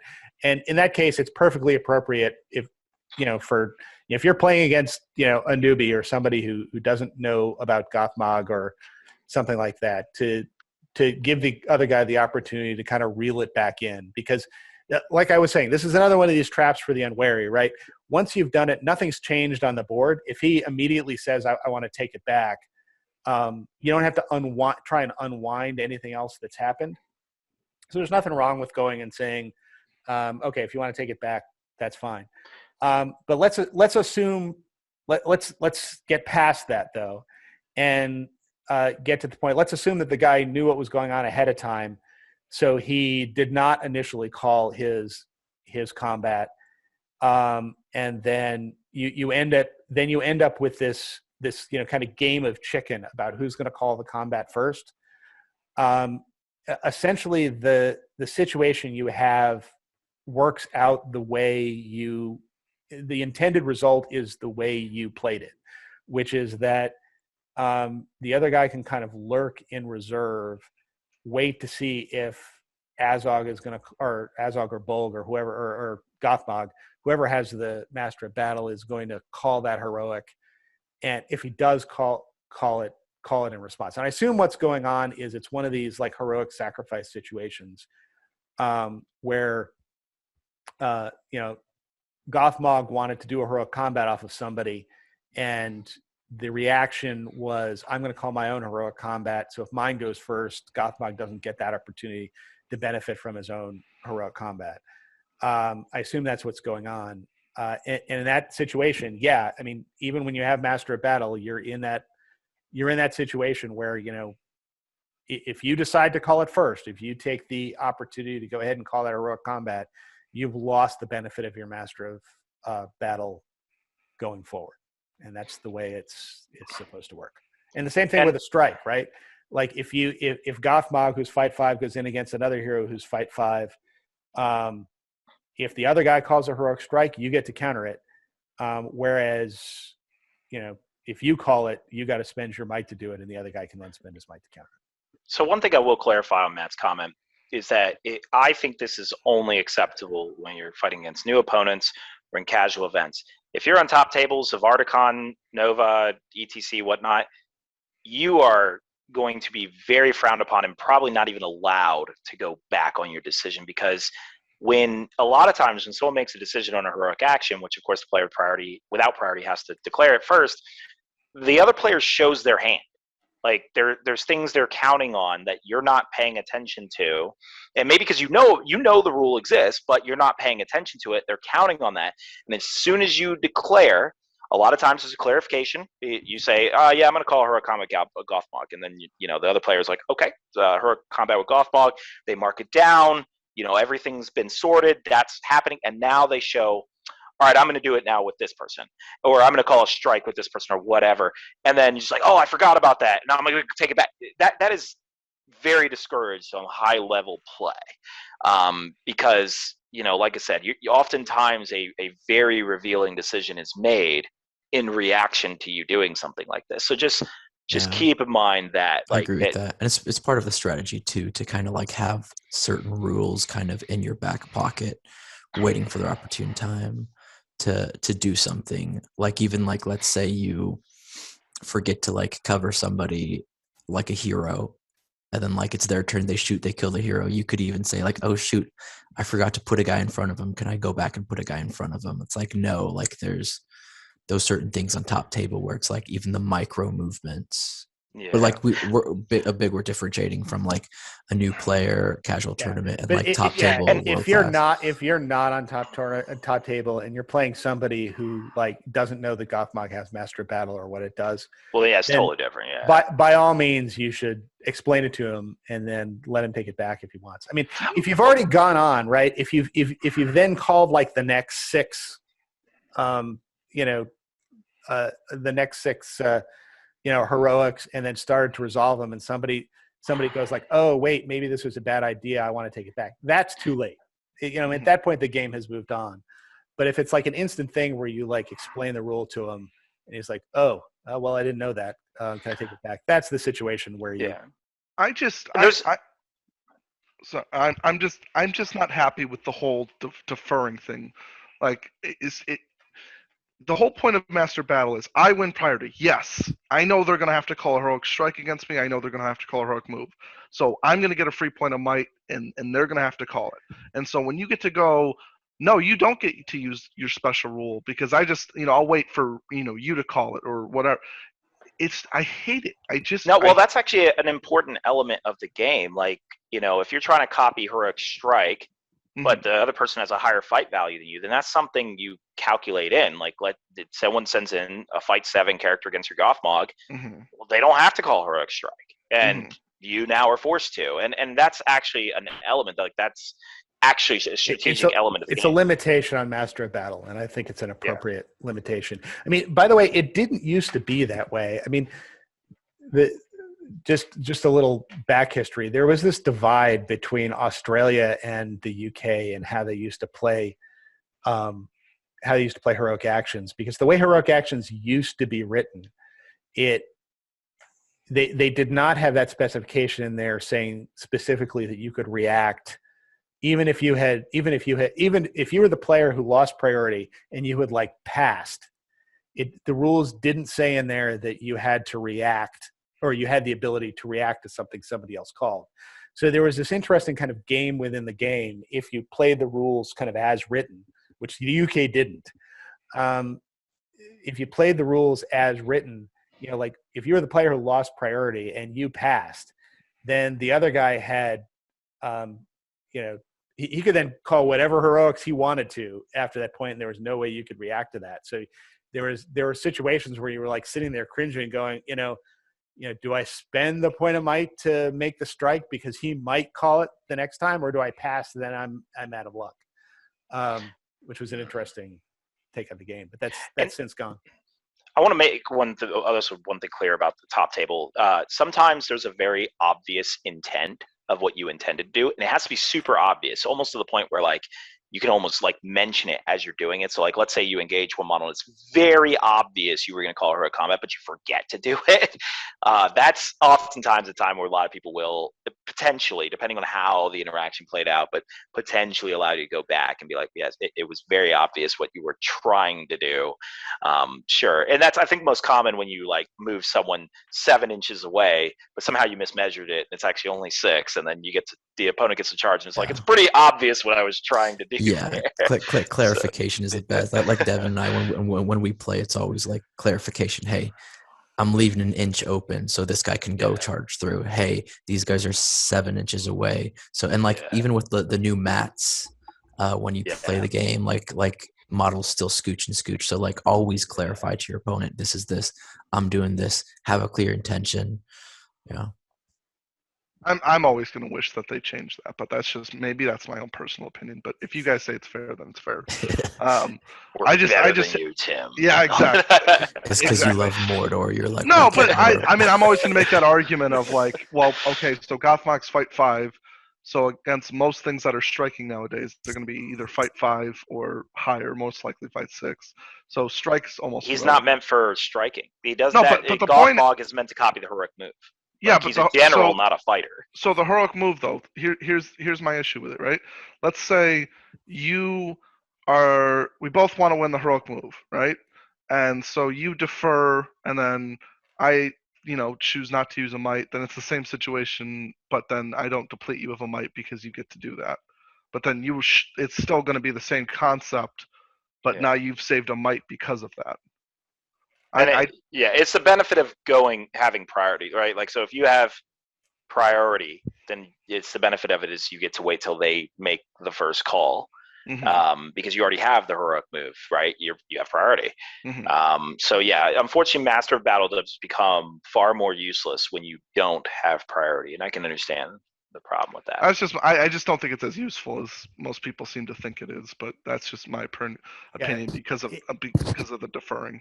It used to be much more useful than it is now. If you played in the world where you didn't kind of get the free react to somebody else's heroic move, because that way you could, if you had priority, you could just wait, see what the other player did. If he called the heroic, then great, you just copied it. If you didn't call a heroic, you would then call it, and he had no opportunity to respond.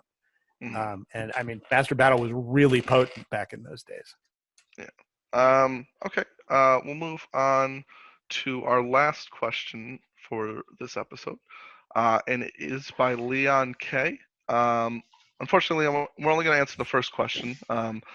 We'll maybe if we have time, we'll try and go over the next two, but I think we're only going to get to your first question. So the first question is, whenever he tries to build a list for lower points, he always feels that he needs to bring Blinding Light or the Shadow Lord because of the strength of lists like Athelion, Umbar, Helm's Deep, Legendary Legion. And he asks if we would agree with this, or if there are other ways for strong lower points lists. So do you guys feel the need to bring Blinding Light at lower points to be competitive, or is there another way to get around it? So this is a question that I have kind of posed rhetorically on this podcast on a number of occasions, and I think that now's the time to answer it. And I think the answer is yes. I think we've reached a point in the meta and the way the rules work now that you need, especially, and this is especially true at lower points levels, you need one of three things to be competitive. You just need a complete horde that can just absorb shooting and close regardless. You need a tremendous amount of shooting so you can just win the shooting war to begin with, or you need either Blinding Light or Pall of Darkness. I think you need one. Those are the three ways to be competitive, especially at lower points. So, all right, I'm now going to hold up my sign. Convince me I'm wrong. No, I mean, honestly, this is where I right. mentioned earlier, they fixed this problem and then recreated it. All the scenarios in The Hobbit put you right on the halfway mark. Like, it reduced the problem of shooting drastically. They removed out volley fire. They did everything right. It was actually a perfect system, like, as far as dealing with the whole archery problem. And now they stuck you where, like, half of the scenarios, they'll pull you back. And I get it. It's like, Yeah. okay, differences. I think it only applies to lower points. So like at 800 or higher, like it's okay. You can still mitigate it without. But you have the model count. Yeah, you have the model. I totally agree with you that like lower points, it's just like what Matt said. Like I totally agree. You need those three things, or what you said, Devin. Like they fixed it, then they took it back. Like they need something to balance it because low shooting armies at 600 points are becoming the new Felbeast meta that you used to see back in the day. Now people are bringing specific things just to counter that. That's when you know, okay, I think at this point, unless you have an army that's all defense 8 in a shield wall, yeah, you need anti-shooting tech, and it just made the same models, or you just need to shoot harder than your opponent does. But with Athelion Rangers, good luck with that. The problem is it makes so many armies irrelevant in a low point tournament because they can just take them out super easily. Yeah. So what's the fix? I personally think that the fix was what they did before. You make it where deployment is a lot closer. And I get it. You can't handle the Maelstrom stuff, but Maelstrom can be close too. You just deploy literally right next to your opponent. So I'm not against that. And Recon forces you to move. Yeah, I mean, I'm not actually sure that's the fix because I like the different variety of scenarios. And I think there should be some scenarios where shooters have an advantage. But I too would like something that makes that advantage less overwhelming. Do you adjust the percentage of models that can have bows? Well, no. I mean, honestly, I feel like that's a clunky. The fact that the 33% bow rule even exists is a very clunky addition to the game. It's like, why would an army only have 33% bows? I think that you could make it natural where like you wouldn't want an army of bowmen. But that's a whole different concept. Yeah. I guess the only thing I have to disagree with is with Matt saying it's not going to fix it. I'm like, if you're one turn away from the opponent, where the opponent has one turn to shoot at you. And I know you like the differences. Yeah, but I'm not saying that wouldn't fix it. I'm saying I don't want to fix it that way because I like the differences in the scenarios. I think the one problem is like the only list we're really talking about is Athelion. No, it's not. No. We're talking about a lot of other things. Yeah, of course. Corsairs, Harad. Yeah, exactly. Yeah, no. So it's a problem in the game. And I think it is easily solved by this. Now, I mean, differences in scenarios aside, here's the thing. I mean, I think there are other ways to have differences. Like, let's say you want to move people further back and all that. Like, I mean, then do what they did in War of the Ring. At further distances, the strength of the archery decreases.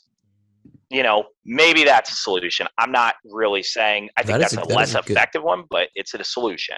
That's a good point because they made it less accurate when you move. Like it would make sense. Maybe if you're within 12 inches, it does this damage. When you're 18 inches, yeah, that's interesting. Essentially, the damage, and I mean, if you need to increase the bow range, whatever, but and decrease the actual range of which it's punishing. Mm-hmm. That's it. So it's really more a way to bring your opponent to you. It's like, hey, look, I'll kill one model, but if we play the whole game like this, you're going to die. Mm-hmm. So you have to come to me. Mm-hmm. That's the intent behind shooting. But when you can obliterate your opponent, and the problem with shooting, the inherent problem is there's no reaction. Combat, I have options. I can react to everything you're doing. In shooting, it's like, all right, I'm going to go grab a beer. Let me know when you've demolished me. Like you can't do anything about it. And so you either need to create reactions in the game that can mitigate that problem, reduce the effectiveness and the damage shooting causes at range if you want to keep the scenarios the way they are, or bring it back to the way it was, where everything deploys close, and you're not going to get that many rounds of shooting before your opponent engages. I think with these three options, and honestly, for bow-armed armies, you can easily, some people say, well, evil armies automatically have an inherent advantage. There's ideas for that you can throw out. One person suggested an idea where good armies can also shoot in combat, but they have to roll a 6 to hit because it shows that they'll only take the shot if they know they're going to get it. Okay, cool. Now no danger of killing your own models, but you still get the inherent advantages of shooting into combat. There are ways to fix this, and it was fixed before, but I'm now you've created a game system where it's like shooting armies are a serious problem because of, these variables. But so now, Shadow Lord's necessary. I mean, I'll throw one other suggestion out there, recognizing that we're spitballing and GW is not going to do any of this, but one historical way to deal with this problem is to reduce rate of fire. Because, especially for something like a crossbow, the rate of fire is ridiculously high. It's probably not for a bow because, you can draw and shoot quickly, but things like crossbows, in the time it takes you cannot reload a crossbow in the time it takes somebody to run 30 feet. Which is the way it works in the game. So if you had something where crossbows, or especially siege weapons, where there was a reload counter, that would be great. Increase the strength of the crossbows if you have to, but just what if you did something like you roll let's say you had 12 arbalesters, right, and you roll 12 dice, and whichever ones are 4 pluses they get to shoot that next turn. Well, no, because that wouldn't be realistic. What Matt's saying is you increase maybe he didn't say increase the power of the crossbow, but it's much, much more realistic. If they shot, they need time to reload. Yep. They have to be stationary for a turn, and then they can shoot again. My worry with that, and I get that it's more realistic, is that why would you ever take Corsairs with crossbows if you can only shoot them every 2 turns? Make them strength 6. I would take them. They're gonna when they shoot, they kill. Yep. But they can't shoot very often. And if you don't engage me, I'm going to wipe you out. Right. It forces the other side to charge you. It still does that, because he can sit there and wait, every other turn and blow you apart. And siege weapons, the same thing. They shouldn't be, they should be shooting every 3 turns or something like that. And you could make it where once it shoots, it's super devastating.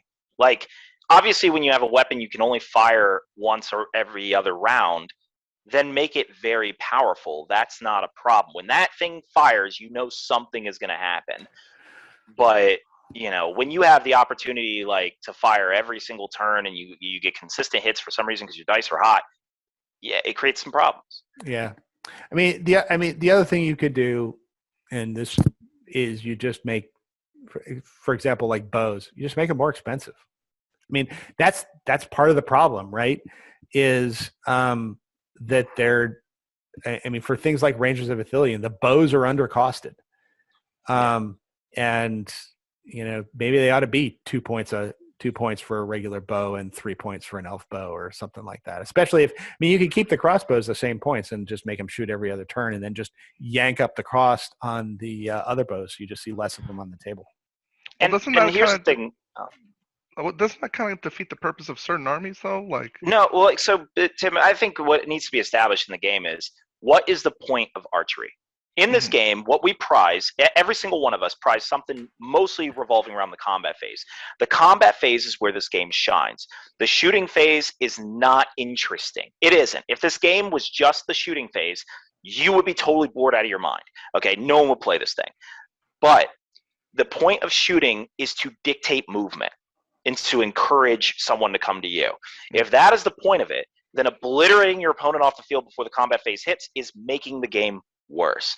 And so understanding that, these armies that have 50% bow limits, 100% bow limits, the point of them isn't to use the 100% bows to wipe your opponent out. The point is to have more firepower than the 50% bow limit, and therefore they dictate the field more, than the 50% ones. So it's like the more bows you have, you're bringing bows to say, okay, I don't want to move. I want to fight where I want to fight, and that's why you bring bows. When you make them devastating, like it is now, then you have a problem. So I think that's when you're asking that, well, doesn't that defeat the point of the bow armies? I think, well, what is the point of the bow armies? And I think it is to move your opponent. That's what the point is. And you should stick it to doing just that. And what you said, I absolutely agree with. My biggest concern is if the whole point of an army was how good they are at shooting, I don't want the point where they're overcosted to the point where you're just like, yeah, well, they're not great anymore. You know what I mean? Like, I want them to be effective at shooting because that's their thing. Like, Moranians are good in combat, right? That's their thing. I still want, and I get the whole what you're saying about, well, they have more bows, so they dictate the thing. I don't want it to get, and I'm not saying I disagree with you. I wouldn't mind something what you're saying. I agree with your point about the point thing. You can make it to a point where if you raise points, which is why I think that's probably the last thing that Matt said, right? Like the last thing we all said is raise points. I agree that that's probably not the best solution because, yeah, you could make them pointless.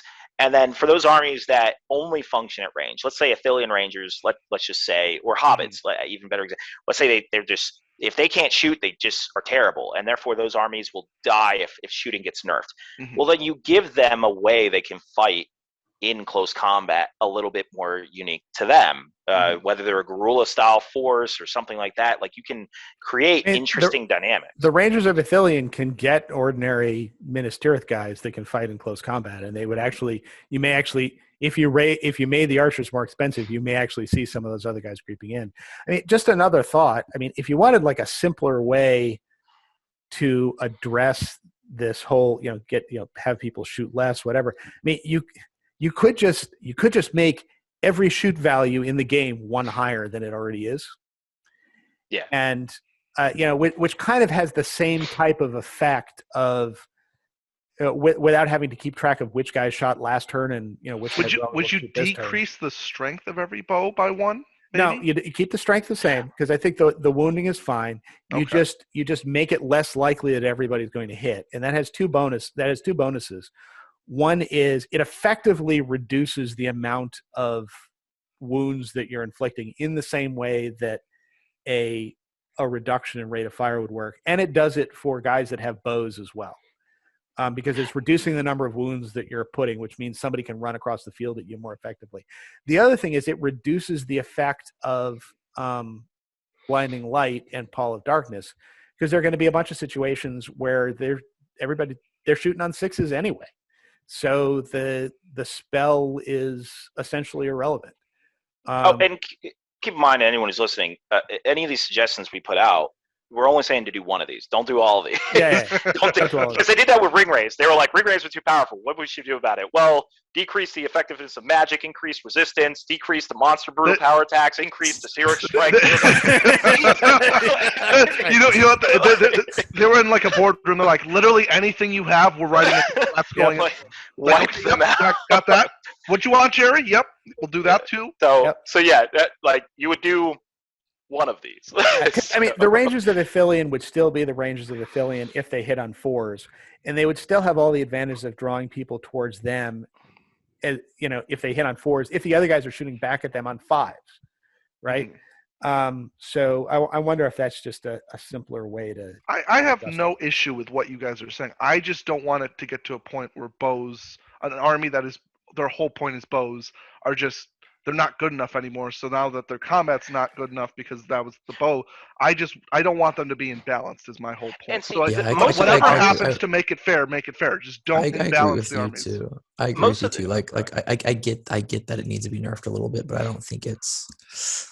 I don't know. I wouldn't want it to be balanced and like go unbalanced. You know what I mean? Like you wouldn't. You just have to make them where they're good in close combat, or have some way to fight in Well, close that's fine. combat. well, they're kind of even given. I'm sorry, but they're kind of even given like what is it, Minister of Warrior Shield Wall now. Mhm. They kept Lake Town at defense 5 because they have 2 cloths instead of 1. they made Hey, Mirkwood there was elves, a scene where they got armor. One model on the army has Yeah, one plated model. armor. Okay, there's one Yeah. model that has plated armor. It's like chainmail too. It's not even. It's No, underneath their fur. but even like the Mirkwood elves, like remember their defense 5, then they flip to defense 6, like Yep. heavy armor. So like I do feel like Games Workshop knows that, and they're making like minor changes. Even the Dwarf Iron Hills came out. All these new armies that have come out are getting like higher defense, Yep. higher defense. So I feel like Games Workshop knows that, and they're slowly fixing it, which is where I'm kind of in the same boat as Tim. I don't want them to make like a overarching change because I think it'll imbalance it in a way. So we take Khan for example, right? And Khan can do kind of like what Rohan can, where they can have 100% bows on horses, right? But then if Khan you does not win by shooting your opponent. I'm not arguing that they would, but that's Was like example. it's an Okay. example of like a their benefit is that they can have 32 bows on horses, right? And so they can kind of do that.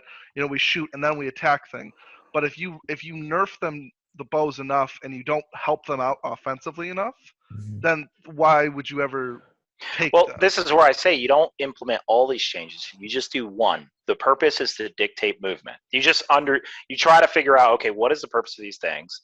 That's what it does, which means every army needs to have an answer for close combat, which is arguably the best. Move phase and the fight phase are the best phases in this game. The shoot phase is not interesting to most people. And I think you just except need for to the guy playing Rangers of Athelion. Yeah, I was gonna say It's anybody really why who he's has there. a bunch of bows. Yeah, but I mean, is it interesting for him? Try taking Athelion Rangers Yeah, but to you a fun event. got to remember the personality type of somebody who would take Rangers of Athelion. No, in the and first place. I agree, but like it's just like every army in the game should be fun for both sides. And I get it, a personality type that if someone has fun, literally rolling dice and then watching the game end as a result of just rolling some dice, okay, Yeah, but that's not fun. I feel like they fair are point. kind of like semi-balancing it though, because like even the defense thing, and not just that, but like strength 4 now is very, very like easy to get. You have the dwarves that came out, Iron Hill strength Yep. 4. Yeah. You have the Lake Town. You can put an axe on any of them, strength 4. You have most of these new armies can get semi-access to strength 4, and then you look at all the shooting armies we're talking about. Athelion is defense 4, so you're wounding them on 4s in combat. Harad is all defense 4, you're wounding them on 4s in combat. And it is a common theme that shooting armies are weak in combat. Yeah, Corsairs are fine. defense That's 3 to 4, so it's kind of balancing it out in a way. But I know there still needs to be a little minor balancing changes. it out. So this is the same problem with like the Horde armies and in particular Goblin Town. It's balancing it out in a way that isn't fun when you actually put it on the table, because what you create is a situation where certain scenarios where the army is going to win hands down, and there are certain scenarios where the army is going to lose hands down, and that's not fun. I mean, you should, if you're going to have it balanced out, you should have it balanced out in a way that both sides at least have a chance. It may be that one side's going to have. I mean, Rangers of Athelion ought to have an advantage in to the death, but it shouldn't be a guaranteed victory into the death. I mean, Goblin Town should have an advantage in, say, domination or reconnoiter, but it shouldn't auto win reconnoiter. That's where I just, once again, I'm like, we keep bringing it up. It's like, oh, these armies that need shooting in order to win. It's just like, well, just give them an element of close combat that allows them to do that. And honestly, I think they have it. Let's say it's the Rangers. Play the unit that, well, it sucks. I get it. Skilly veterans suck. But, like, play the one no one plays, and then there you go. You have the answer to your close combat element solved. You know, I feel like all these armies that are weak in close combat can have an answer. I mean, Corsairs are really weak, but they don't need shooting to obliterate your opponent off the field. They actually have a pretty strong core of close combat, you know, units and tools at their disposal. I just feel like you can make armies like that, and then the shooting across the field is no longer necessary. I'm actually curious now whether just reducing everybody's shoot value by 1 would do the trick. So we would have to look at the statistics of it, because the dice being only 6 sides means that decreasing a shoot value wildly changes the actual stats there of how likely something is to be rolled. It's possible that could be an easy that can't shoot unless they just stand still, basically, then, because they're already hitting. But let me ask you this, Rainier. Well, you probably would reduce the no, we can't remove the accuracy penalty, because then people will keep doing that. But Rainier, let me get your opinion on this real quick, just because I want to. Let's take Harad. You and me both play Harad, right? And I want you to imagine that they reduce the shoot value from 4 to 5 for Harad, right? So they'd make that change into the game. Now, I think you and me would be on the same relative side on this, where it is, you know, maybe you had a front rank of Harad warriors and a back rank of, let's say, Serpent Guard, right? So the Serpent Guard were there to give you your fight 4, and the front rank was there to shoot, right? But now with the nerf to shooting in general, not just Harad, but any army, but with Harad having a 5+ shoot now and 6 if they're moving, you're going to keep them in the back with Spear Sport, and you're going to run Abercon Guard in the front. And then why would you not do that every single time? There's no, like, that's your hitting power, that's your support behind. Why would you do anything different? Yeah, it does come to that. And then also comes to like heavy armored, like certain armies, just you can't even pepper at all. You can't even take out like 2. No. Like you'll take out maybe 1 model before it happens. Oh, like, Harad can. I have shot down the army of the dead with Harad and the Betrayer. Yeah, yeah, but like let's say like on a 5-up, and you have you have 8 to 10 bows in any army. Like then you come up against like a defense 7, defense 6, and I don't know. Like I like the idea of it. I think what it's also going to change it. Let's say you take what's a good army? Let's look Gondor, right? You have Gondor. You have your 3rd bows. Let's say they're Rangers of Gondor, or what's a high defense? Elves. We'll take elves. You've got 12 elves with armor, and they have their bows, and you've got, let's say, 20 Haradrim with their bows in the back rank, and so those 20 shoot at the Harad, and they need 6s to wound, re-rolling with 1s, obviously, with their thing, and they need 5s to hit.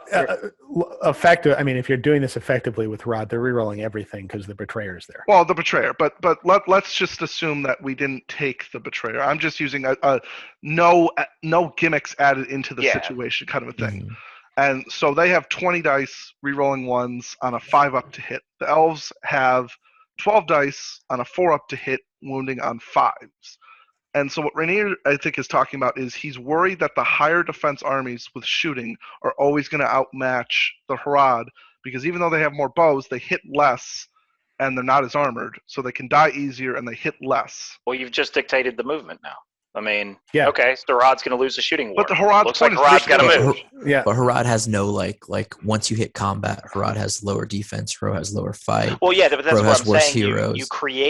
You create a situation where, so with Harad, okay, if you have a full bow army, it's going to cause a problem. Let's say everyone could have 100% bow. And also, if it's Harad and you've got a full bow army, you have the Betrayer.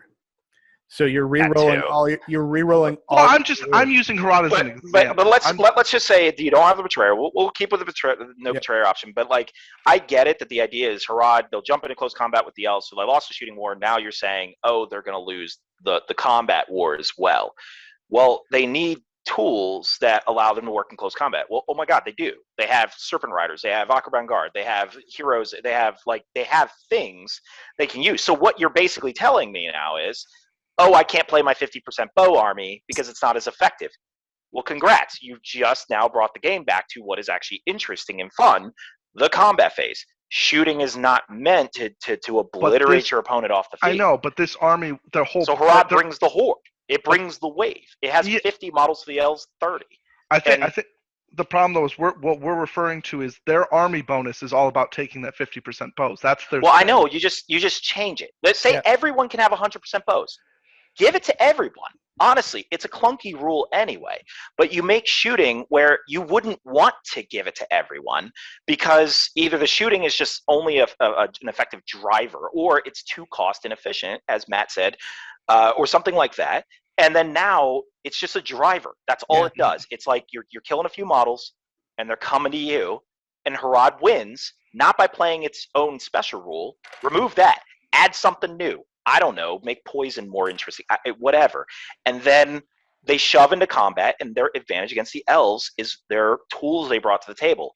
Acheron Guard, Serpent Riders. Okay, well, so that's a different way of thinking about it. Well, let me jump in here too. The fact that bow limit exists is evidence that the points for bows are broken. Yes. If the points of a bow accurately reflected its value on the tabletop, you would not need that rule because the point system would take care of it. It would be sufficiently expensive where somebody would say, all right, if I want to go bow heavy, I got to invest these resources in it, and that's going to be the focus of my army. I'm going to go bow heavy. And that could be true in any army list. That is what essentially that is that's a ration of bows. And the reason it needs a ration of it, the rationing is there for the exact same reason that rationing always exists, which means that things are undercosted, and if you let supply and demand dictate how many you could take, everybody would take 100% bow army. And if you fixed points so that they accurately reflected the value of a bow or a crossbow, you would not need that rule. And I 100% agree. As soon as I saw the 33% bow limit, that just immediately said to me, this is clearly not well designed. Like, you should never need something that clunky to say, like, oh, your army can only have 33%. Why? Why is that only my 33% of my army can have bows? And now it's like this benefit to, like, it's clearly already a problem. Yeah. I think there was another rule that was just created where I'm like, oh, the bomb only detonating against 2 people. Like, you can only detonate it when you have it in front of 2 people. Like, it's so clumsy. Like, it doesn't even make any rational sense. Clearly, the bomb is it's a bad design. Oh, I think he's accidentally muted himself. Yeah, you're muted, Devin. There you go. Sorry, you muted yourself. Yeah. No, people are calling me. Yeah, sorry. Oh, okay. He just started cursing a whole bunch. So I'm he's like, I'm gonna protect the problem with this. Yeah. I mean that is true. Whenever you see one of these rules like a cap, that is a signal. A cap on the number of models, or a cap on the way a model will work, like with the bomb. That is a signal that the thing is undercosted. And they're having to get around the fact that it's undercosted to come up with some other way to keep it in the game. Well, I would say that not necessarily specifically undercosted, but there's a problem with it.